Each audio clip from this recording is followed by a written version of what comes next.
Southeastern Bow Hunter Podcast.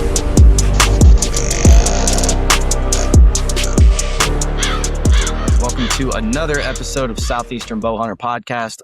In this episode, we're going to have my buddy Jesse Fortner come on the podcast and really just kind of cover the whole season. Tell us who he is, and really just kind of talk about anything. Don't really have anything planned. We like to shoot from the hip here. So, excuse me, just ate dinner. It's still hitting me. Got some stuff to talk to you guys about with the partners. Very excited about all of this. So let's just dive into it. So the podcast is brought to you by Sportsmen's Empire. That is a new platform or new network that we are under. You can go to Apple or Spotify and you can listen to not only this podcast, but a bunch of others. So please go support Dan and all the boys over there at the Sportsmen's Empire. Very thankful to be part of that family. Next up is going to be Osseo gear. Osseo camo is the best camo I've ever used. So if you guys are looking at using some camo this coming season, granted, it's quite a few months away, but it's never too early to get your stuff and upgrade it. Use the code, and there's going to be codes down below in the description. There's going to be links to all of the partners' websites and everything. So please go make sure to support all of them. Let's see. Next up, Boutique. Working on some custom wraps from the Boutique. Mike and I have talked a little bit. The dude is dropping new stuff every month, and he's absolutely killing it. It's the best wraps in the game by far. Next up is G5 Outdoors. Now, this one I've got some awesome news for you guys. There's a new broadhead that G5 just came out with. They dropped it at NWTF, and it is called the Dirty Bird. It is a turkey head. It's a decapitating head that if any of you guys ever played Halo or haven't even seen Halo, it looks exactly, and I love it for this reason because I'm a huge fan of Halo, but it looks exactly like the energy sword that is in the game. It's a decapitating broadhead, so it's the type, that's got the blades completely deployed, but the cool thing about it is it's a 3-blade, and it folds up. So when you put it into the quiver, you can fold it up. That way you don't have to worry about, super large blades or anything sticking out. They'll fit inside the quiver. So if you're going to hunt turkeys with a bow like I plan to this spring, definitely give that broadhead a shot. I know I'm going to. And honestly, I just want them because they look cool. Even if I don't use them, they still look super sick. But G5 is partnering with Chris B on this broadhead. It's something that's been in the works for a long time. Brian told me they've been throwing the word or the name Dirty Bird around for years, and they finally found something to use. So I'm super stoked to put this broadhead in my quiver this coming spring. And I really hope that you guys give it a shot. It honestly is one of the coolest looking broadheads I've ever seen. So keep on the lookout for that. Next up is Prime Archery. I am going to be shooting the Prime Divide 31 this year. Just waiting for it to ship out. I'm going to have it in full Osseo pattern, both on the riser and the limbs. And dude, I'm super excited about that. I cannot wait to get that bow in. I'm getting a 7-inch brace height. I know it's going to be a little bit slower, but I want something that's going to be extremely comfortable and extremely forgiving when I'm in the woods. I mean, I do shoot my bow quite a bit. And, I go to tack and we have shoots at the local range and stuff like that, but I don't need something that's going to be screaming fast.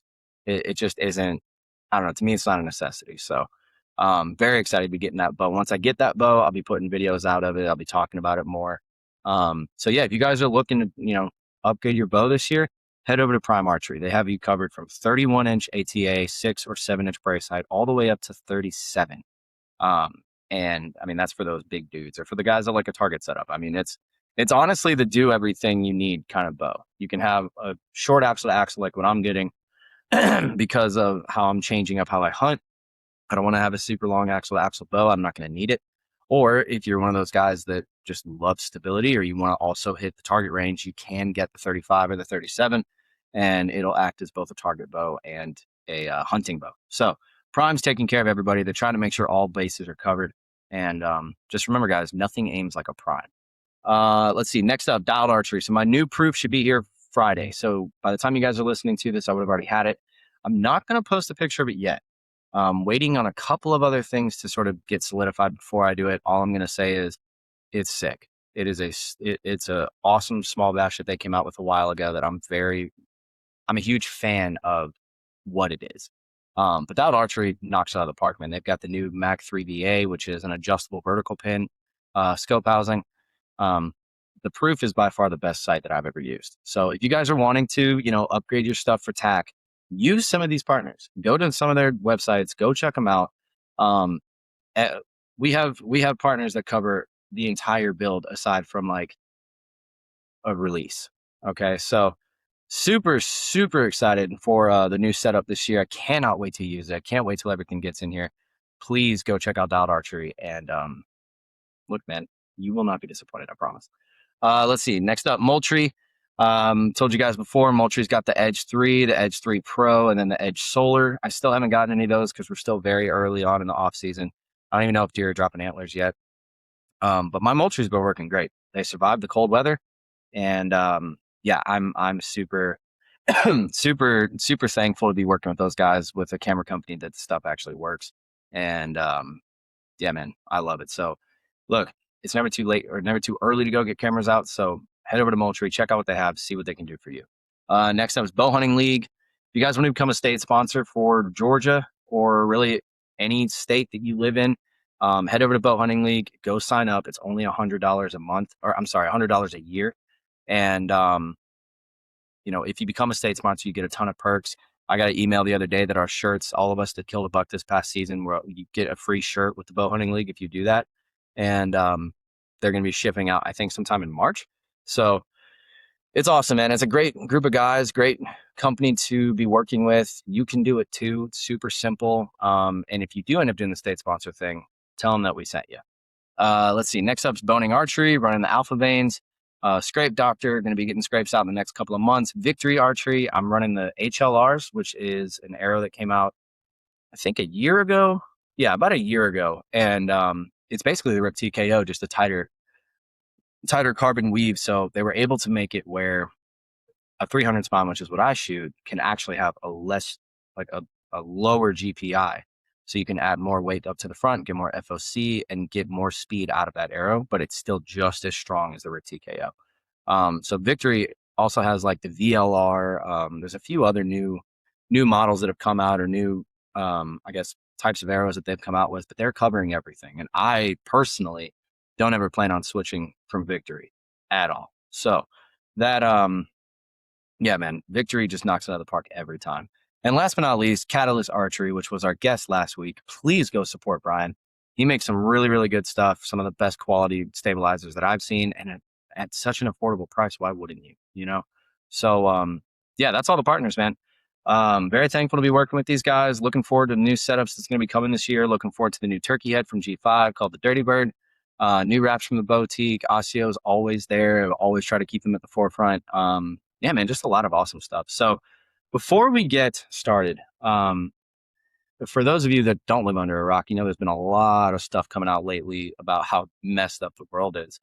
And I just want to tell you that there is hope in Jesus Christ. If you guys haven't, even thought about giving your life to Christ, or even figuring out who Jesus really is, I really, really think that you should take a minute and think about it. Think about the fact that, it's not like we're going to live forever. Right. And in my opinion, I would rather,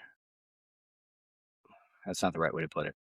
I guess what I'm trying to say is, if you have the option of going through life and not knowing, not really having any hope in what comes after this, I mean, that's up to you. But to me, the change in my life that I've seen after I gave my life to Christ, and after I really started chasing a relationship with him, and growing that relationship, my life's completely changed. And the things I used to do, I don't do anymore. Still struggle with some stuff here and there. I'm not perfect. None of us are. I say it all the time that I'm still one of the worst of them when it comes to being a sinner. But because of what Jesus did, we can be called righteous in his eyes. And, I mean, the whole message of the gospel, a lot of people want to nitpick things and this and that. But the whole message of the gospel, the core of it, is that, Jesus was the Son of God, and he came down, God made in flesh, or God in the flesh. And, because of humankind's shortcomings, he had to come down and take on the sin of the world, both past, present, future. And, he performed all the miracles that are in the book. And He then was killed because people heard the truth and they didn't like it. And he knew that was going to happen, and he still did it. He still came while we were sinners. Which that type of love is just astonishing to me. And so the way the whole gospel is that Jesus was the Son of God, came down, healed a bunch of people, died on the cross, and then rose again 3 days later, completely saving us from sin for those who believe in him. And what I mean by believe is have your faith in him, trust in him. When he says, I will never forsake you, trust that.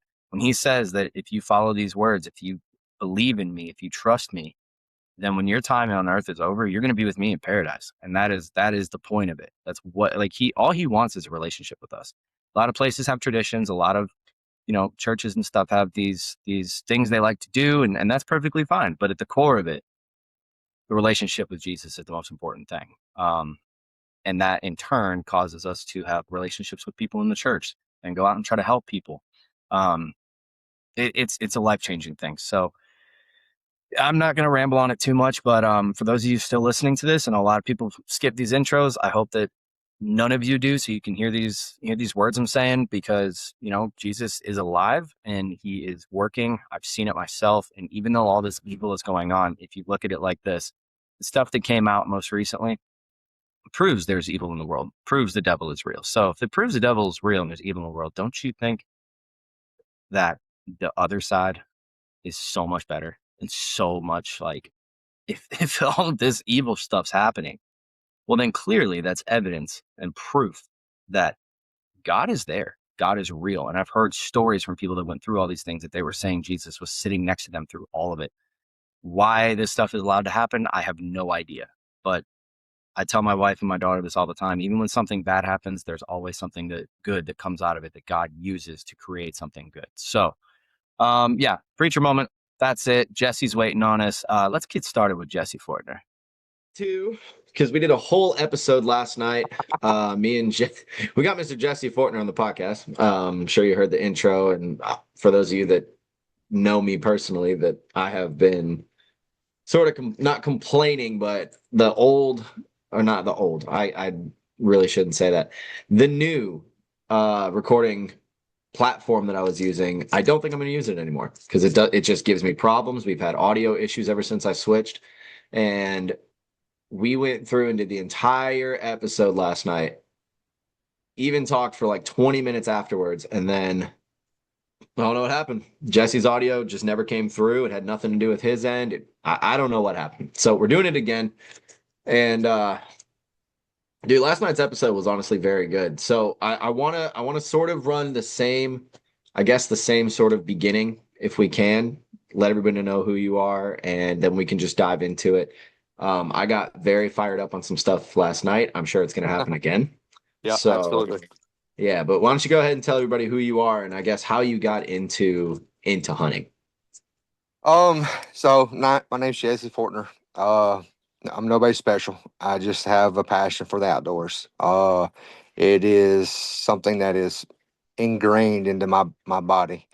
I think about it, I sleep on it, I dream about it, I eat it, read it, see it. Um, Going down the road, constantly looking for them, deer, turkeys, anything and everything. I started when I was 6. My papa took me, and I think it's more of addiction than drugs. And I can say that. It's an addiction that I didn't know existed. I tell you that much. Yeah, it's so bad, dude. And I said this last night too, but it's so bad that it even can push us to, or it pushed me at least to potentially almost lose the wife. So people that know the podcast, they know the story. I make jokes about it now, but yeah, man. I mean it, and you know what's funny is like, so you're in Alabama, I'm in Georgia. We Yep. have very similar but completely different hunting setups, and Yep. I really want to kind of focus some on, because you've hunted Illinois, you've hunted it I've hunted Alabama. Illinois, Missouri, West Virginia, Tennessee, Mississippi, Alabama, and Georgia. Okay, so you've been around, Yep. and I just want to clarify something for people that are listening, and for people who definitely listen in the South. Are our deer harder to kill than up north? Absolutely. Okay, thank you. Yes. And look, Thank and you. here's the thing. I've not been out west. Missouri and Illinois is, I guess you consider it Midwest. Um, I don't. They're so much easier. I mean, Dude, it's so much easier. it's Uh, it's one of those deals, and people know I make the joke about like our deer in the South being, psychic and stuff. And I mean, I've probably made the joke a million times about they know I'm coming before I do, right? yep. Like before I know I'm even gonna go hunt, they already know and they're gone. And I don't want it to sound like I think that it's harder down here than it is up there. I mean, I just think our deer are more aware. One thing we did touch on last night I want to bring up is like what the difference could be, because down here, we get to bait and our seasons are very long and a See, lot of I don't people bait. go. I don't even bait. But So is it legal to bait in Alabama? yeah, it's legal. Okay, so people are doing it. Yep. Oh, 100 I'm sure your percent. neighbors are doing it. Like, Absolutely. so these deer are aware of a human presence in the woods. Yep. And I think, it's a theory, but I think that's what the difference is. I think that up in the Midwest and stuff where you really, like Illinois, Wisconsin, I know you So can bait okay, in so Ohio. hear me out on this. So when I went to Illinois this past year, a lot of it was ag field, right? Hmm. Soybean, corn. Um, oh man, it was like there was one field that I hunted that it was clover Hmm. and it was ankle high. Like it was like, and I'm talking about just thick clover, and then it had corn right next to it. Like it's Like almost a standing paradise. corn? Yeah, standing corn. Okay. Uh, and it's almost a paradise for deer. Yeah. You know what I mean? It had a creek that run through, or run to the side of it. It's awesome. I mean, really, I mean, it was such good hunting on public land So at that. yeah, and the weird thing is, so you've hunted South Alabama too. Is there like or how can I put this? Is it similar to being out in the Midwest? All right, so that was one thing that I did recognize, like this year going to Illinois, like where we hunted this time, it was flat like South Alabama, right? Yeah. And so, and South Alabama is flat, so you have to use, as our buddies would call it, something different, right? So when everything's flat, everything's the same. Hmm. So then you have to find that little 8 foot rise or 10 foot rise in terrain or pinch points. You have to be, those drainage ditches, you have to use them. They may not be 20 feet wide, but I promise you, deer are going through them Yeah. with that Yeah, it's mentality, something different. okay. Because I Okay. mean, being from Illinois, I've never hunted it, right? So all I know Really, is, yeah. I mean, dude, what are you doing, bro? trying to get good here before I go up there. Oh, dude. uh, Let me explain something to you. And I'll say this about turkeys too. Mississippi, Alabama, and Georgia turkeys. I don't care if you can kill a turkey in Alabama, Mississippi, and Georgia. You can kill a turkey anywhere in the country, I've anywhere in the heard that a world. few times. There is them Easterns, buddy. They're well educated and smart. Well, this is gonna be my first year actually turkey hunting, so we'll see how it goes. I always make the joke, and I'm sure you've heard me say it on the podcast, but like I feel like I have a gift for finding turkeys because when I go out to scout in the spring or look for sheds, I always come across them, and I Yep. don't even mean to. I just whenever I go to public land, I literally find all the turkeys, and I'm just like, You better be dropping pins. oh, dude, trust me, I've got them. But it's just funny because like I got buddies that turkey hunt and they're like, oh man, these birds, they're hard to. I'm like, dude, I don't know what you're doing, but all I got to do is step in the woods and I see like five, six of them. And Well, that's I the mean, way hell, I I am with. had That's Go ahead. good. Well, I had a turkey up in it's north-ish Georgia. It's about an hour north of Atlanta. I went to a job and dude, I found like six turkeys. Just one of them was a tom that was like the size of a velociraptor, literally the biggest thing I've ever seen as far as turkeys go. Just chilling in the parking lot of this abandoned warehouse. And then I looked down in this little swampy area, and there's four other toms just walking through, or they could have been jakes. I'm not 100% sure, but they were just there. And so I'm not good at calling turkeys, but I did the whole kind of thing. Yeah. And they just looked at me and they were like, No, it just kept on going. And I watched them go up the ridge. And it's just, I see more turkeys than I see deer. So I don't know if that's God being like, hey, listen, I know you like deer, but you should chase these instead, at least in the springtime. And I think speaking of that turkeys, I'm the opposite. Like I find deer everywhere I go. I mean I yeah, don't care. Even during deer season, I find turkeys. yeah. And so it's you'll have to go back to I think it's on TikTok. I run into like a group of 20. Man, they put on a show for me. Good I Lord. show. I posted it. Yeah, It's pretty awesome. it's crazy. I think this year is a little different for me because G5 today on the 12th, recording this, just dropped the Dirty Bird. Yeah, If you haven't seen it, I have dude, it. go on Instagram, go on Facebook, all that stuff. I just literally shared it 20 minutes ago, and it is did you ever play Halo as a kid? A little bit. Okay, so you know You the gotta energy remember, sword? I was in that age group where I didn't get a PlayStation until I was 16 years old or 14 years old. You know what I Okay. mean? So I grew up without video games up until my mid teens. So So when you played Halo, do you remember the energy sword? vaguely. Okay. This thing looks just like that when it's closed up. I actually, you know what? I have a picture. I'll show it to you. It's gnarly, dude. I mean, Have you seen that I, Make 'em Gobble by the Bo? what? Make 'em Gobble Call by Bo? Mm-mm. You talking about Bo Brooks? Yeah. Yeah, no, I haven't. You'll have to go check it out, dude. It's Dude, 150 bucks, and for I'm a on the call? yeah. Good Lord. But it's all in one though. It's a gobble, it's a yelp, it's a crow call. Like Oh, it's okay. all in So, one. all right. So this is what it looks like closed up. I don't know if you can see it or not. If it's I, I don't know. I'll have to go check it out. Yeah, I'll send you the picture where you can go on there because dude. So Chris B and G5 actually got together and have been working on this for years, and it's a three blade decap head that I can't remember if I think they stay closed with a magnet, kind of like what some of the newer broadhead companies have been doing. And it's just sick. Like I wish they'd come out with something like that for deer. It wouldn't work for deer. Like you can look at it and you can tell. But Yeah. dude, it's so cool. It's like the only reason I even want to go turkey hunting this year is so I can use that. Like With a bow? I told Brian that too. He called me. We were talking about the new bow that I'm getting, and we were kind of going over the specs and all that stuff, working out the 26 deal. And I asked him, I was like, "Hey, is that new broadhead going to drop?" Because it was supposed to drop. At least I thought I was told it's going to drop in December, and then he said it was going to drop this weekend, and I was like, "Dude, I can't wait," because he explained it to me, but I'd never seen it.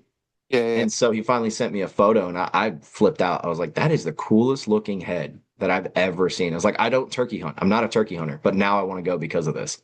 So it was I sick, can't man. even I've known about it imagine for a while. with a bow. That's hard enough with a gun. You know what I mean? Like, Well, we talked about it yesterday. I love the challenge, and that's why bow hunting is so addictive. oh, I agree. Um, So changing gears just a little bit because this probably won't be as structured as last night's was because now I know you better. We talked about a lot of Yeah. stuff. What can you give us a good explanation of how important your faith is, not only in the woods, but just sort of like when we're going through a rough season, or really what your faith means to you whenever we're out in the woods and we're just dealing with everyday life stuff, that'll get you through it to still just kind of not give up. So like Romans 8, I think it's 8:18 is by far James 1:19 and Romans 8:18. For you may not know now what you're going through. Oh, I'm messing it up. For you may not I'm know looking now. I'm looking it up right now. Romans 8:18. Romans 8:18. All right. I think I know which one. Where is it? 12, 18. Okay. For I consider that the sufferings of this present time are not worth comparing with the glory that Well, is to be revealed to us. yes. Love it. And James 1:19, I think it's be quick to listen, slow to speak, and slow to anger. Yep. Right. And so I try to keep those two close to here because I don't. It says in the Bible, He's gonna work everything out for the good for you, for his children, right? For his child. So you have to keep that mentality you've already made it. You know, like I told you last night, you've already survived 100% of your worst days. You're batting 1,000. Why would you start doubting him? Yep. Why would you start doubting God? Well, It's it's a funny. I know the question's rhetorical, but I can give an answer to it. It's because we get in our heads. We let that 100%. Oh, 100%. we let that little horned, pardon my French, that little horned bastard get in our ears, and we start doubting everything that we, even though we know what's true, we still end up doubting it. I mean, Yep. this past season, I told you about it last night. I had 8 different bucks on camera. Was very, very confident that I was going to get to shoot one. I didn't see a single one. They all disappeared for over a month. And so I got humbled very, very hard. And like that was the beginning of me changing my mind from I need to kill a big buck to I just want the good experience, you know? Yep. And I mean, people know that spike behind me I told you about. Dude, I got more excited about him than I did the buck over here by the bows. And Well, so it's like, like I told you, like as many states that are banning trail cameras, like I went called my uncle after I got off with you. I want to say, man, I was 18 before I even had access to a trail camera. yeah. I was taught the woodsman's way for 10, 12 years before I even got to having trail cameras. You know what I Mhm. mean? It's like I told you, I've not, I've about 99% stopped using them just Yeah. because it's going to happen. They're going to ban them. Yeah. I don't know when. It may be 2 years from now, 5 years from now, 10 years, but that woodsmanship is more important in my personal opinion.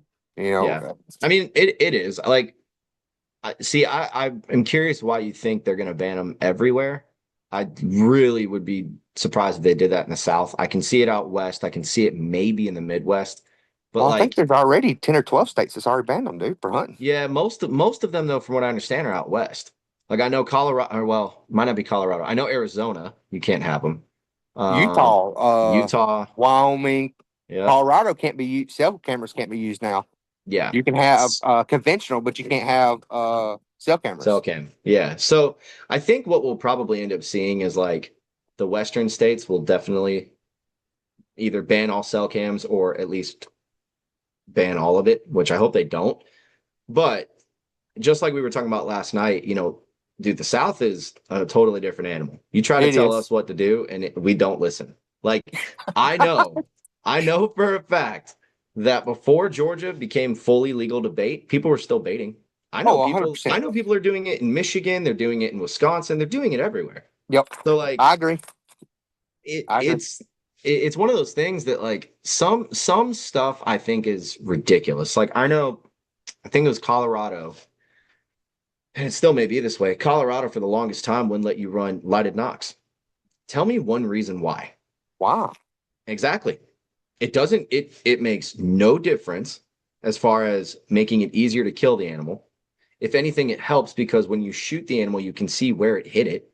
You're Yeah. not And kind know if of you made, guessing. yeah. You know what I'm saying? So I think there's going to be a lot of pushback when they start really plus, the cell camera industry is growing more and more every year. I'd be Yeah. very surprised. I mean, I'm not saying that I don't want it to end. I have Yeah. cell Yeah. cameras. They're brand new in a box. It's terrible. It really is. I have 6 or 7 conventional trail cameras. Yeah. They're all in a box. Need batteries and SD cards ready to go.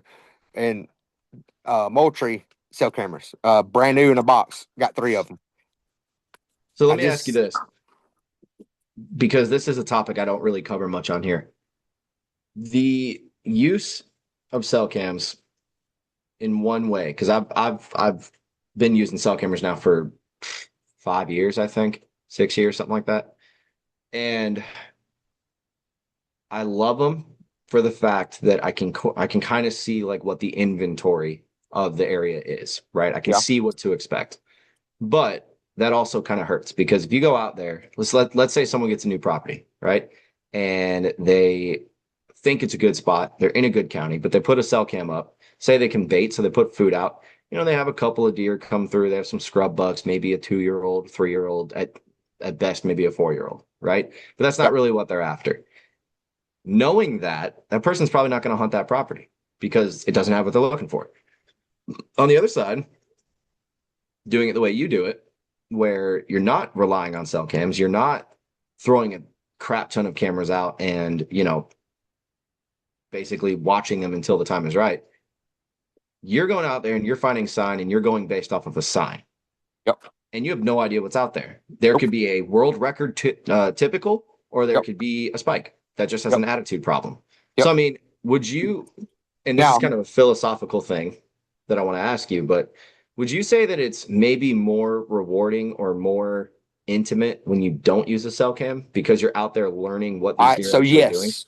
Okay. Yes. So I've studied tracks Mm-hmm. to the point that I can, and I'm just gonna say within a year, can tell you if that buck is a 3.5 or 2.5 or 1.5, or if it's a fawn doe, mature doe, so to speak. Like when you get them dew claws, and like there's I think it's right at 5 inches. Mm-hmm. When you get a buck track that's 5 inches with the dew claws, and it's got a inch and a quarter to inch and a half spread from on the tip of the toes or more, you're looking at a 4.5-year-old deer. Okay.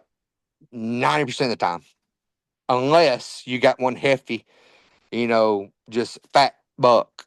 Yeah. Otherwise, you're looking at a 4.5-year-old because a deer has to have that muscle mass, that body weight to put that imprint in the ground, right? Mm-hmm. Or you're walking through the woods and you see, oh, there's a deer track, there's a deer trail. If you'll go left or right of that, and I'm talking about highway now. If you'll go left or right 20 yards, you'll generally find that buck's trail, that mature buck's trail. And Yeah. then you find his pinch points. Now, granted, I won't know what he is, Yeah. but I tell you this, I put eyes on him and I'll be able to tell if he's a good one or not. Yeah. Well, and that's the thing too, is like I've heard a lot of people in the past, say that, oh, my dad used to tell me he could look at a buck track and tell me it was a 190. And it's like, I mean, if you're in Illinois and you see a 5-year-old or 6-year-old track, yeah, you could guess. You know what I'm saying? But hearing Yeah. stuff like that, the way you described it makes a lot more sense because Yep. obviously, and we talked about last night too, how, your style of hunting is a little bit different than everybody else's because we have the typical deer hunter is usually out there to kill the biggest buck that they can. Mm-hmm. And I remember you saying something where you're like, well, you can't eat the horns and I'm a meat hunter. And I'm like, yeah, true. But when someone says that to you, you just tell them that a bigger, more mature buck has more meat. So you're already knocking out two birds with one stone. Yep. So why don't you That, go a little bit in detail about your style of hunting? Like what matters most to you? all right. So I'll use this last Saturday. Was my last hunt for the year. We went to a couple spots and they were burning, right? And it's WMA. They're burning for turkey season, trying to get it out of the way. It'll be good for turkeys come here in 2 months. I'm excited about it. That was where my hunting hole was at. So you know as well as I do, every deer in that square mile is gone. I ain't gonna say Mhm. gone, but they done moved on They ain't there somewhere else. right then. No, absolutely not. So I said, well, I know another draw. Let's go down in there. I've been wanting to go down there anyways. And so me and Joel, boots to the ground, take off. He went left, I went right. Got down in there, not the first look of sign. So thick you can't see 5 feet in front of you. I mean, it was awful. Mark that off the spot, off the map. Won't be back in this one. Yeah. And though you have to put boots on the ground to find those good spots. You know what I mean? Mm-hmm. And like, if you find a rub, right, I'll stop and take 2 minutes, maybe 3, and try to find the next one. Well, you may not, right? Okay, well, this is just a random rub, so to speak. But I would be willing to bet, I'm not a bet man, but I'd be willing to bet $100 from that rub, there's another one within 100 yards, right? and then you find the next one, and it may be a little bit closer. Then you find the next one, then you find the next one, and then you got to get into an area that ain't 50 yards by 50 yards. That's just absolutely mauled from one end to the other, and you're like, oh, I need to sit here. Mm-hmm. Okay. And generally, and this is, I love there down here, we have these trees that grow up like fingers, right? They'll be mauled. I can tell generally how wide his horns are, his racks are, because them trees will be 14, 15 inches wide. So he's got to be Mm-hmm. able to hook that horns around it to get both sides. Yeah. You know what I mean? So that Mm-hmm. tells you. Now, granted, obviously a spike might be easier for him to rape them, but he's not going to do the damage that a mature buck will do. No, unless he's got a real attitude problem. But even Exactly. then, So I've never seen and a I spike say that that, has that. so that tells you his horns are outside his ears, right? Mm-hmm. Because you can look, I mean, and you know what I mean? You'll find a group of saplings that's 12, 13 inches wide. Well, you know he has to hook his horns around that. Yeah. And so that tells you right there that he's outside the ears. So that's a mature deer. That's a 3.5-year-old deer. Right? So let me 50% ask you of the time. this: when Okay. you're looking at like rub lines and stuff, because I heard a guy one time on the Southern Outdoorsman podcast. He was talking about hunting rub lines and what he learned, and he was in Alabama, so Yeah. this is right in your alley.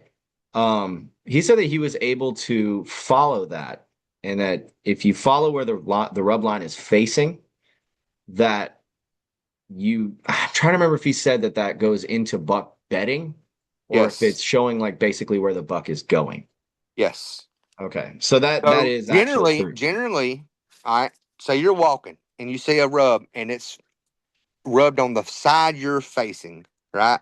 Yeah, like you can see the bark missing and all that Yeah. other stuff. All Yeah, right.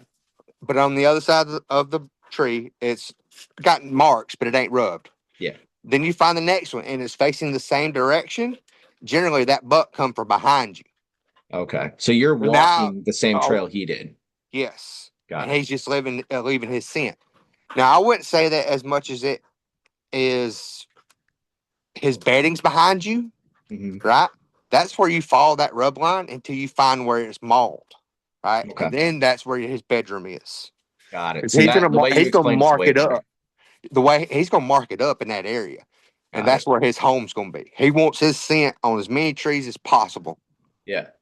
And so Okay. he's just doing that big old loop, right? And letting the does that come through, they'll smell him, they'll find him. Yeah. Same way as going to a scrape. So So you guys have an interesting state because your season goes from what, October 1st to February 10th? yep. Okay. So it's actually just about the same time frame as us, but we start a month early and end a month early. Y'all What kind start in of September? Yeah, we start the second weekend of September and then we go to the second weekend of January. Okay. So I would say it's about the same time frame. Yeah, I think it's Um, 130 days is what we yeah. get.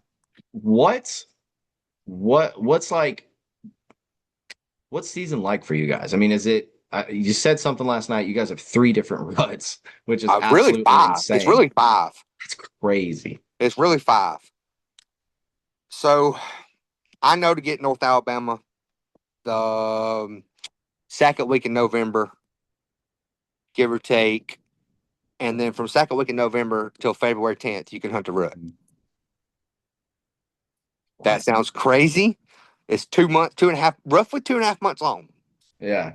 But you're traveling so I'm in central Alabama. I can be in Tennessee in 2.5 hours, or I can be at the beach in 3.5.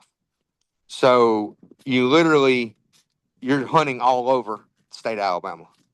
Wow, dude. That's so And I wild. tell myself anything within a 2 hour drive, man, I'm hunting all day. I'm not going to make a 2 hour drive just for a morning hunt. Yeah. Yeah. But if I'm 2 hour drive, I'll be hunting from sun up to sundown. So anything within 2 hours, it's fair You're game. hitting it. Yeah, That's absolutely. crazy, man.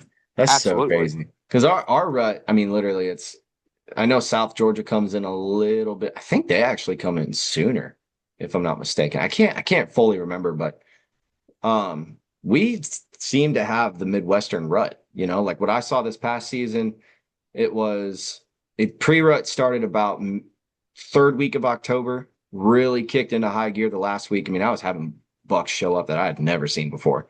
And the biggest buck I had all year, that my daughter named, oh God, what did she name him?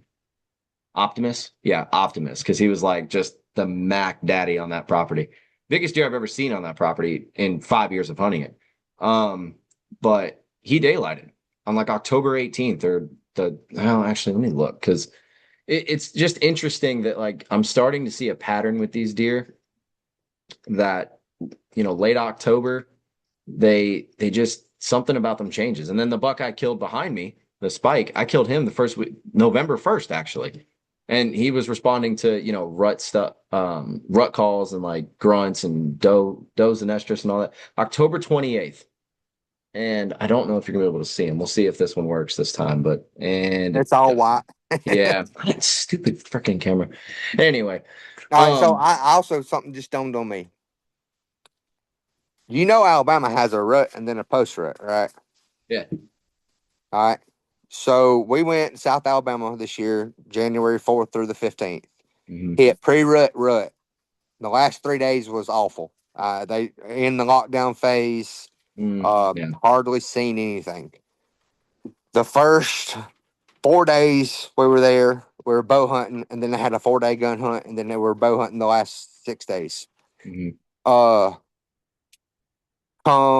3 weeks later, I think it was February 8th, my buddy went back down there, and that 8-pointer he shot was chasing. And I was like, well, that don't sound too right. I Yeah. was like, because I know the rut was the first week of January, second Yeah. week of January. He's, yeah, I agree with you. Our cameras, because he runs cameras like I'm one Crazy. extreme. He's the opposite extreme. If he's got 50 cameras down there, I would not be surprised. Yeah. And That's funny. I know, right? But he keeps intel on bucks from year and a half to like the one he'd been chasing. He says is 8 years old, maybe 9, and I'm just like, Believe it. that's Because you just guys are out in wild. public, right? Yeah, Oh, yeah, I 100%. totally believe it. They don't get big by being stupid. Yeah. Well, and that's one thing we talked about last night too, is like you the one thing about the South when it comes down to our deer, because I was on the Nine Finger Chronicles podcast a couple weeks ago, and Dan asked me, he was like, man, so what would you say is the difference with hunting down there versus up here? And I'm like, well, Dan, I've never hunted up there. I was like, but I've seen enough deer and I've watched them enough times that I could probably tell you. Down here, dude, it's just the big ones are the hardest ones to kill Mm-hmm. because with how smart I've seen a 1.5-year-old buck act, knowing what a 7-year-old in Georgia is going to act like, you'll never see him. I guarantee you never see him. So And this proves your point too. Auburn, I think it was Auburn, did a study last year, and they just posted it a couple weeks ago. 450 acres, high fenced. Remember this, high fenced to do a lot of data processing on whitetail deer.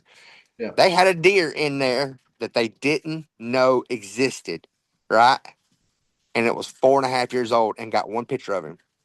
Goes from 2023, nothing else, right? No pictures, nothing. And I'm talking about, he's telling they're fed. They're got corn, soy, like the tip top best you can get, water holes. yep, And 2025, he shows back up, one picture. dude. That deer mentality is what creates state records, world records. That's why we don't. I mean, I guarantee you, like the what was it? The oh God, it's right there. I'm just the Alexander buck. Yeah. Nobody knew about that deer except like one guy. And the whole story behind that, me and my buddy got into it this morning about it. I'm trying not to yell in this podcast because I feel like I've been pretty angry with how the world is right now. So I'm trying to tone it down a bit. But I will say that take the whole story out of that and just talk about the deer. Nobody knew about that deer, and it was a 235-inch typical. Yep. That buck was smart, and the only reason he Oh, died is 100%. because 100%. the only reason he died is because some piece of crap kid decided he wanted to try and be famous. So I know that's not nice to say, and again, I'm not getting into it, but my point is that That was up in Ohio, where, Yeah. I mean, look, the general rule is big bucks are smart. Georgia big bucks, I call them geniuses. How Lee Ellis and them do it, I have the only way I can see being able to kill those deer consistently is because of the terrain setup that Atlanta has. Is they don't have big woods to run around. They don't have, somewhere to dip off and hide because Lee's gonna find them, right? I swear Lee has got to be part tracking dog because he is able to find these deer somehow that I have no clue. And it's like our southern deer, I don't want to harp on it too much, but our southern deer are smart. They're just smart. Yeah. And you give them a public land that's 20,000 acres, good luck. You can look at the property that right down the road from us. It's a WMA. It's 45,000 acres. That's insane. That's like 2 counties. That's Exactly. huge. It's actually spread across 4, right? See, and that's my point. And so I literally sit here and I've talked to the game warden out there, and I asked him just point blank, "You think there's a 200-inch deer on this property?" He said, "Absolutely, there's one. I've seen him with my own eyes." Mm. He said, "And I will tell you, there's at least 50. I meant to tell you this last night. 50 Pope and Youngs on this property." See, the South is such a, I really hope this podcast doesn't ruin it, but I feel like the South is such a good, like, well-kept secret It is. when it comes down to, because I mean, people know about, Seek One, they know about Atlanta, they know about Birmingham, they know about all of that. BJ and those guys love them to death, but the secret's out, you know. Yep. But I think the still well-kept secret is you can find giants on public out here. I mean, Yep. I have one public land by me that it's only 2,000 acres. I think the biggest deer that's ever been taken from there was like 130s. But I know, because I know the area and I know the genetics, Hmm? there's probably a 150, Yeah. 160 on there every year. So It's there's you can ask like I can get my wife on there if you want. We follow a bunch of pages for Alabama, right? yeah, And every year there's a Boone and Crockett. I'm gonna say Boone and Crockett because I don't know the exact score, right? You look at the picture and you know he's got Coke cans at the base. He's got 25-inch main beams. He's got 12-inch G2s, 12 or 10-inch G3s. You know yeah, he's touching that 170 or more, at least 20 every year. crazy. That's so, I mean, why do you think people don't come to the South more? I mean, I don't want them to. I Uh, mean, I shouldn't say that, but I look, my if you thing is want keep success, don't hunting. come to the. If you want Yeah, success, don't come to the South. yeah, no, we have no deer down here. We chase ghosts. That's what we do. Uh, really, it feels like that sometimes, It but does. Oh, well, it's like, just like that buck I told you about, that year and a half old 8-pointer. mhm. I mean, he's 80 inches. He ain't, I bet you money he don't weigh 110 pounds. So crazy, man. And he's an 8-pointer already. He is going to So be a stud. so that makes me want to I want to switch gears a little bit and talk about like the ethics that you and I both seem to agree with, because one thing we talked about last night was the fact that the big buck craze is really starting to get out of hand, and it's like nobody really cares what you kill, right? And you and I both are out there for the experience, which Yep. is what it should be, Yep. right? And I think it stemmed from me saying that I thought Georgia needed to be a earn a buck or a $1 Yep. state or whatever. Yep. And while I do think that, it also comes from a place of like, you know, I don't want to say pride, because that's one thing I was thinking about today after we talked last night. I was talking to my buddy Brock about it, and like the hunting community as a whole is a very prideful community, because Yep. I have seen guys. I know of an example where this dude posted something, got into it with another guy, and the guy thought it was a good idea to retaliate with a picture of all the big bucks on his wall, as if that's going to prove a point, and be like, "Oh, I'm a better hunter than you are, you fawn killer." And it's like, bro, who cares? Are you out there for the experience? Or are you out there just to kill an animal? Because it's two completely different things. So I'll put this out here. There's two types of hunters. I believe this is just my personal opinion. There's killers and there's hunters. Okay, I'm gonna be honest with you. I'm a killer. Mhm. That 10-pointer I shot this year, he might break 120 inches. Tickled to death with him. Got him shoulder mounted, right? Yeah. That 100-inch 4-pointer I shot last year, 100-inch 4-pointer. It's like 92 That's and huge. 93 inch. It's massive, right? That's huge. I got him. I got him mounted too. Yeah. Tickled to death. The 4-pointer weighed like 178. The 10-pointer like 165 roughly. Mm-hmm. Dude, I'm in it for the meat. I mean, that's and yes, they're trophies. Yes, they're mature deer. Uh, that 4-pointer, the game warden aged him at 4.5. You Wow. know he's not going to be no bigger. No. You know what Not I unless mean? he's His not main unless he's beam, like a weird genetic deer that 8 years old, he'll just throw something gnarly. But even then, like, his main beam was 23 inches on the right and 21 inches on the left good Lord. and 20 inches. I'll have to send a picture of it. 20 inches wide. I think it was right Jeez. 20 and a half wide. He had one little kicker off the one G2, and then he Yeah. had one brow tine that was 7/8 long. So technically, you can't even count it. Yeah. If The you can't G, hang a ring on it, it doesn't count. That's the way I look at yeah. it. So, I mean, I'm just who are in my mind. If I wanted to shoot that spike like you shot, Hmm. go for it. It's legal. Yep. You done it the right way. You bought your license. You put in the hard work. Get it. Who am I to question what you killed? Yeah. And my response to that last night, I was thinking about it, and it's like I'm a little bit conflicted and I'm kind of a hypocrite when it comes down to it because speaking of Georgia, right? I mean, that's, my argument to it was that we need an incentive to kill more does.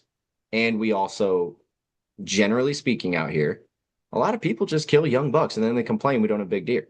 And it's like, if that's what you're after, don't kill the young buck. Wait for the No, big guy, I'll kill a you doe in a know? heartbeat, buddy. But that's what I'm I saying though, love a is slick head. not I'm all about everybody busting a doe.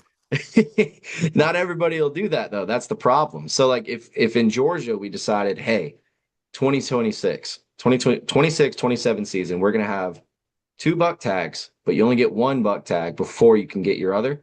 And in order to get that second buck tag, you have to kill a doe or kill 2 does. You know what I'm saying? Yeah. Give some incentive to get these numbers down. Not that we absolutely need to, but if you look 3 years ago or 4 years ago, doe harvest numbers were up. Now they're way down. Is that because there's less hunters, or is that because more hunters are seeing Seek One and you know See, also guys too, that come to man, Georgia? the world has gotten expensive. Remember that. That's true. It's very true. I mean, your average good bow right now is going to cost you $2,000, which is Yeah, ridiculous. That's a whole nother. I don't even want to go down that road. Like they ought to be ashamed of themselves. Uh, for charging that much. dude. I'll say this. I I do know that certain components cost a lot of money for them to get. However, if you're going to tell me that it costs $1,000 to make, well, I'm not going to say that. I just feel like charging $2,000 for a bow is too much. I mean, carbon bows now are so pricey, and like the benefits you get out of it, it's not even worth it, in my opinion. I've shot them. They're nice. They're not that light. There's aluminum bows that are much lighter and they're much cheaper. They're $500 cheaper. Dude, Some are thousand I dollars shoot a cheaper, Bowtech Boss that's 10 years old. and it still works. I'm on my third set of strings with it.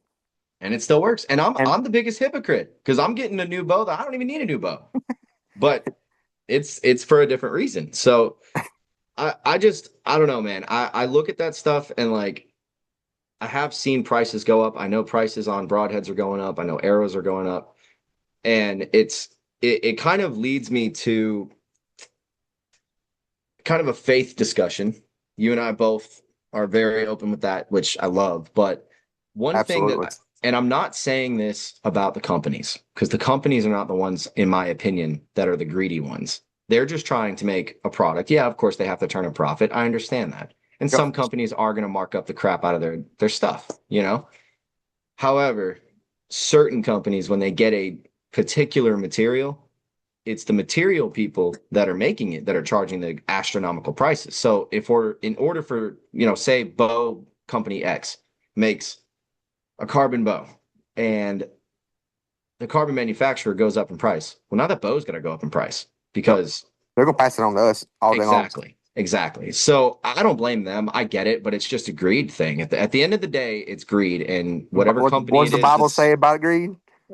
dude, hit me Money is with it. root of all evil. Exactly. You can't, and I'll throw this in there too. You can't worship money and worship God at the same time. It's not possible. So that all right. So that leads me into something I want to talk about because, dude, this podcast is flying. But I really didn't think it was going to go by this quickly. But what I want to switch the topic over to faith right now because Okay. you and I were really digging into it last night, and I want to see I want to capture that energy again. Okay. What does your faith mean to you? What is it? What has I guess the best way I can frame it is the same way I framed it last night.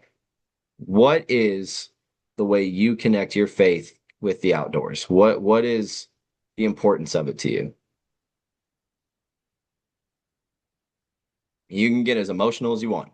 'Cause- That is a bro. I told you last night. I've been homeless. It's been a long time. Let's see, 17, 37, 21. So when I was 21, I was homeless for about 4 months, and that was my rock bottom. yeah. Right. That was like I had quit hunting. I had quit fishing. I had quit God. The only thing I had not quit was my job because I knew I needed to work. Mhm. I was sleeping in my car in Birmingham and truck stops using their showers to shower. And it took me about 4 months to like really wrap around my brain, like, hey, you've got to grow up. Yeah. Like, God, why are you doing this? And ever since then, when I tell you that I have never went without, even when I was homeless, I didn't go without, right? Hmm. Even when I didn't have nowhere to lay my head, God put friends in my my coworkers, their wives found out about it and would send food, Dude. extra food Love for it. me. Yeah. And like there was this older gentleman. I'll never forget him. Hot Rod was his name. His name was Roderick. I can't think of his last name, but everybody called him Hot Rod. And that Friday night we worked our shift, and he was like, "Hey, meet me at my car before you go this evening, and I got something for you." And I was like, "Okay." We finished our shifts 11 o'clock at night, and I get over and he said, "Hey, here's a cooler. My wife packed you meals for the weekend. Uh, I know you're struggling right now, bro. I just want you to know God loves you, and and this is where this comes from. And there's nothing you can do about it, Yep. right? And if it wasn't for moments like those, because yeah, I was homeless. Yes, I was sleeping in my car. Yes, I had a job. Uh, it's that kindness, that grace, that God's love that put that person in my life, Mhm. who showed His love to me to remind me that, hey, dude, and not this whole world. Yes, there's evil in it, but not everybody's evil. Yep. Not everybody is out to get you. And Yeah. it's moments like that where like I got to keep going. You can't stop. Yeah. You can't. I have an old timer at work now that I look up to. I'm not gonna name names. Think the world of him. And if it wasn't for him, I wouldn't be making the money that I'm making now because he had put me on a standard and would not let me settle. Right. And I'm talking. I've taken some tail chewings now. I mean, I mean, because I messed it's up. needed sometimes. Absolutely, absolutely. Yeah. Like when I've made my mistakes, I'll own up to my mistakes. And like he's getting on to me, Jesse. You need to quit working so much. What? So you need to start taking the off days. Go spend time with your family. You need to quit. Ask for overtime. No. You, you need to go spend time with your family. And Yeah. I'm like, really? And now I look back at it now. He's obviously in his late 50s, fixing to get ready to retire.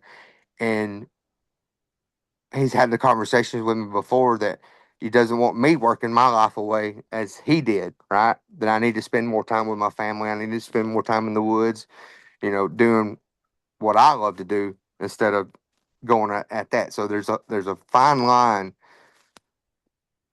with it. I've lost everything once just because I was arrogant, thought I knew everything, and I was humbled really quick. God, Yeah. and this is the one thing that I'll never forget. If you don't love yourself, how can you love somebody else? It's not possible. Yep. And a lot of people try to do that. And I think the big thing is people don't understand like what a relationship with Christ looks like. I think a lot of people think that it's, because the general thought, and I had this conversation a few weeks ago, the general thought on like the faith is, John 3:16, Yep. right? That's what everybody thinks that it is. And in a sense, yes, it is the simplistic version of God loved the world in this way that he gave his one and only son so that whoever believes in him will have eternal life. Okay. The problem is people hear that and they think, oh, I just have to believe. That's it. Okay. Well, guess what? The demons believe too. Yeah, I know, right? You know what I'm saying? Don't So, I mean they dude, believe in him too. They know I he's just real. told I just told my daughter this the other day, and I was like, belief's not enough.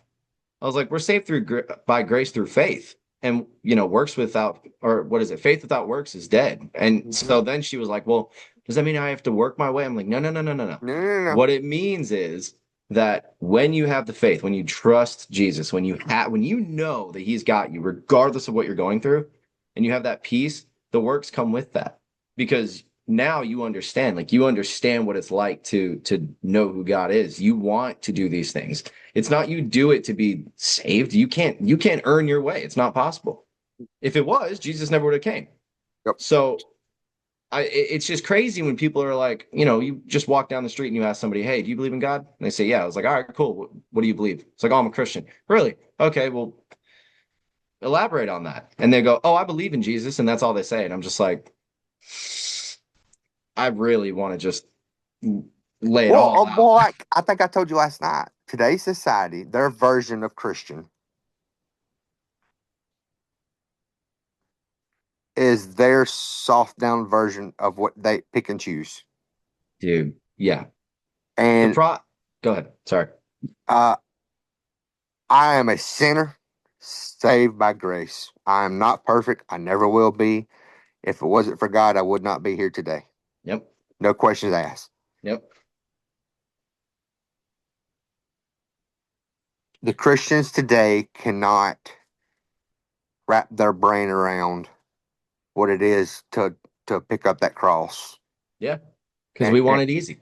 Yep. We want an easy life. We want to be Yep. handed everything and go the easy route. And one thing that always gets me is that when somebody who claims, and I don't want to sound like I'm being judgmental or any of that, because I'm not, right? I'm definitely not somebody who needs to be standing up on an altar and being like, this was what I say, and believe me. I'm not in that position, nor should I be. I'm a sinner too. I'm the worst of them. I say it all the time. But because of what Jesus did, even us as sinners, we can be called righteous because of the blood he shed. And it's like, I don't understand. I guess I can't wrap my head around why, if somebody hears those words and they believe it, why would you not want to try and get even closer to them? And it goes into like the hunting side of things too, because being on the podcast, getting to know people in the industry, dude, I came into this thinking that every single person in the industry is going to be this God-fearing Christian, that I'm going to be able to have these conversations with people that, just love him, right? It's not, bud.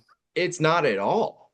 And I'm like, I'm sitting back and I don't want to sound like I know everything, and I don't, but I know God, and I know that there's a lot of lost people. And like, it breaks my heart. And It really does. when you go and you speak truth to people and they get offended by it, a lot of the Now, times I feel like I have to let me stop. apologize. Let me stop you right there. Yeah, If you're telling what's speaking coming out of the Bible and it offends them, that is not your problem. That's theirs. I agree. You did exactly what God wanted you to do, and I struggled with this for a long time. It's your job to plant that seed. Doesn't mean Yep. that you'll get to see it harvest. That's true. But it is your Sometimes job it never does. to plant that seed. Yeah. I don't know, man. It's been really. That's God's problem, not ours. I know. I That's know. you know. It's just Hey, back in my you did brain, what you were man. supposed to do. You know what I mean? You It's did what just you're supposed to do. I say it on this podcast every single week that if you don't know Jesus, just give him a chance. Yep. But what What do you have scares to me lose? about that, huh? What do you have to lose? Exactly. You Look, have and nothing this to is lose and everything to gain. this is another thing. If I'm dead wrong and I believe in Jesus Christ and I will die and go to heaven, right? And now I'm Mhm. dead wrong and I die and turn out of nothing. I tell you what, I ain't lost nothing. Yeah. But You if won't even I'm know what right, happened. and I die and go to heaven, whoo-wee. You've been listening to Phil Robertson, haven't you? No, Because I not know he lately, says but that. No, man, I'm joking. But yeah, it gets me worked up, dude. Like oh, if me I'm too. wrong, I'm Well, and okay like being wrong. the one thing I'm going to use current events, and I think I brought this up last night, is we all know what's been going on in the world, right? The Epstein files dropped. We get to see the evil that all these people are doing.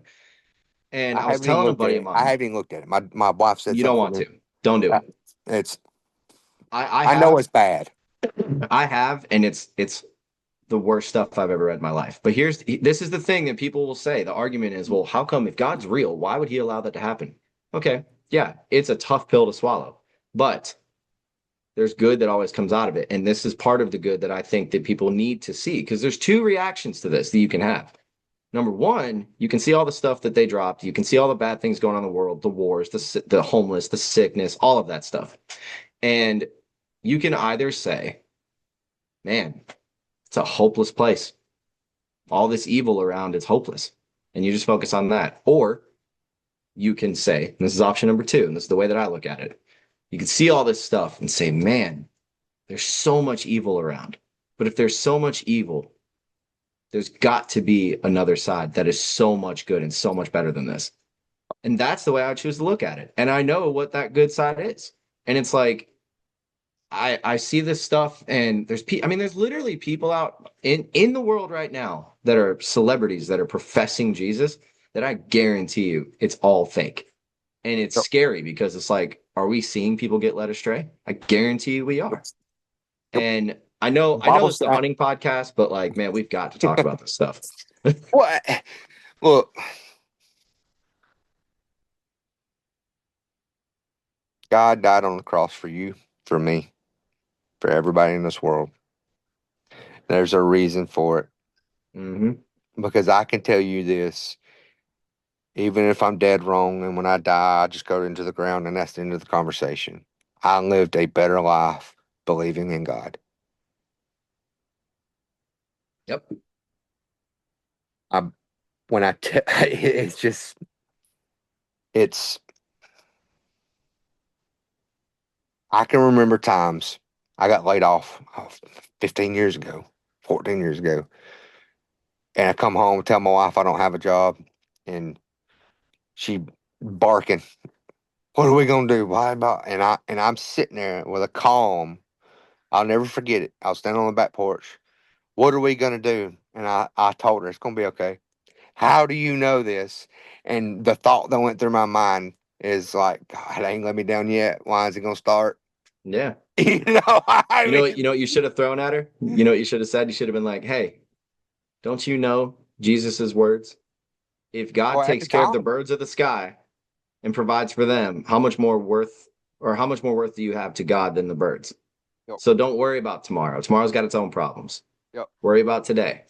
And yeah, dude, I mean, so let me ask you this, and we can maybe wrap it up on this, because this episode is way more faith-based than the last one was, which I'm fine with. I'm fine with. But I want to ask you, like, for the people who maybe are listening to this and they're thinking about, getting to know who Jesus is, or at least opening up the Bible.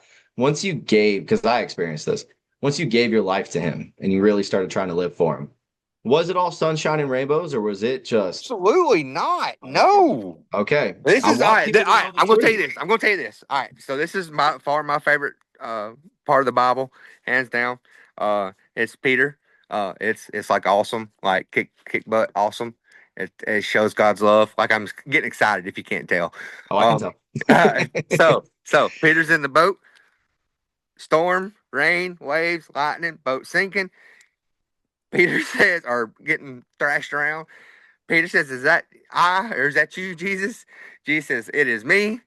And Jesus says, "Peter, come to me." Peter gets out of the boat, stands on water. Okay, he's standing on water. Remember that. One person only done that. It's Jesus at this point in time. All right. Yep. Jesus or Peter is standing on the water. He starts walking to Jesus on water. Man walking on water. You know what's so amazing about that? The moment he lost focus on Jesus, guess what happened? He Started to starts sink. sinking, and Peter starts crying out to Jesus. And you know what Jesus does? He grabs his hand and pulls him out of the water back up on top. And you know what he does? He doesn't stop the storm. He doesn't stop the rain. He doesn't stop the waves. He walks with him right side by side through that storm, back into that boat, and then stops that storm. Yep. And that's Jesus' love for you Yep. and anybody out there. Dude, we got to end it on that. I can't think of a better way to end the podcast. That's true though. It is. And that was one thing I had to learn the hard way. Dude, I'll tell you right now, I gave my life officially, I guess you could say, like I got baptized and everything back in 2024, I think. It was 24 or 23. It was on Easter. The church that we went to, they were having baptisms on Easter, and I signed up, and I told, I talked to the pastor and all this other stuff, and I told him about my past and everything. And dude, I went into it thinking, oh man, I'm gonna do this, and all the things that I was doing and everything is just gonna get so much better. Got baptized, No, came no. back up. Well, hold on a second. So it was a mix of things. So I got baptized, came back up. I felt light as air, dude. Everything that was weighing me down was gone. The next day, I fell again. That year, I had 7 flat tires on my work van. I got stuck on back roads. I dropped my van fixing a tire in my driveway. I dropped the van. The jack gave out and it fell. I had to call my boss to come help me. And what that taught me was that even though I now have a life with Christ, that doesn't mean that everything's going to get better.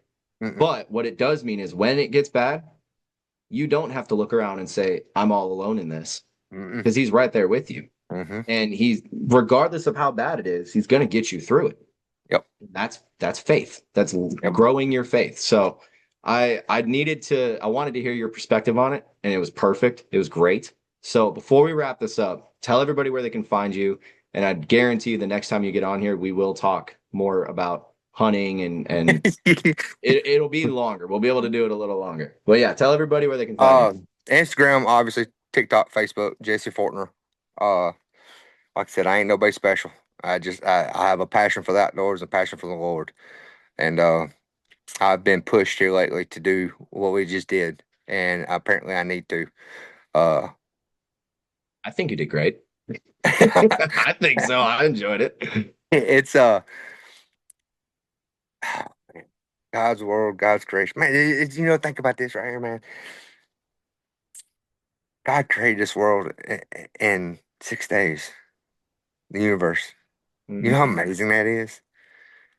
Like, dude, I got to tell you something when we get off of here. It might be a little bit of a long story, but something happened a week ago that was mind blowing. But continue with your point. Sorry, I needed to tell you that before.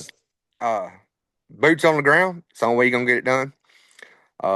Think smart. I think Fred Bear said, "Shut up, be still." Your forefathers wore red flannel and blue jeans. Yep. And if you're bumping deer, you're going too fast. Slow down. Okay. That's a fact right there. Yeah. I've been told that. I haven't listened to it too much, so I probably should start. That's a hard one. That's a hard one. It is, especially when like I have good balance until I don't. And I start walking slow, and then I start wobbling and hitting branches. I'm like, man, this ain't working. So I just get to the tree. But yeah, dude. No, I wanted to thank you for coming on, and the second half of the episode definitely I hope reaches a lot of people and helps people understand. And it's not, the general consensus, unfortunately, with Christians as a whole is that we're judgmental assholes. And I can tell you that's not the case. People take it that way because the whole world hates us. Yep. Remember they hated him first. Yeah. So I get it, but I don't know. I really feel like, the second half of this podcast for sure is a great way to describe, like, it's not like that. It's God will literally pull you out of everything that you need him to pull you out of. And Yep. he'll put you in those storms too. Yep. You will test you. Now be careful what you pray for. Oh You yeah, pray for believe me. patience, or you pray for. I'm telling you Pray right for now. patience, pray for strength, man. He'll Yep. put you through it to learn that. Yep. I'm the living example of that. So, Absolutely. but man, thank you for coming on. I'm really looking forward to the next time we do this. Absolutely. And we won't have any technical issues, hopefully, on the next one. Hopefully on this one too. If that happens, I don't know what we're gonna do. I mean, the devil definitely don't want this to come out if that's the You case. know what But we're gonna do? I'm gonna drive 4 hours. I was And about we're to say, gonna. you just come up here, I'll set something up and we'll do it, and then Yep. we'll make it happen. But seriously, man, thank you for coming on, and I guess till next time. Actually, one more thing. Yeah, go ahead. God loves you, and so do I, and there's nothing you can do about it.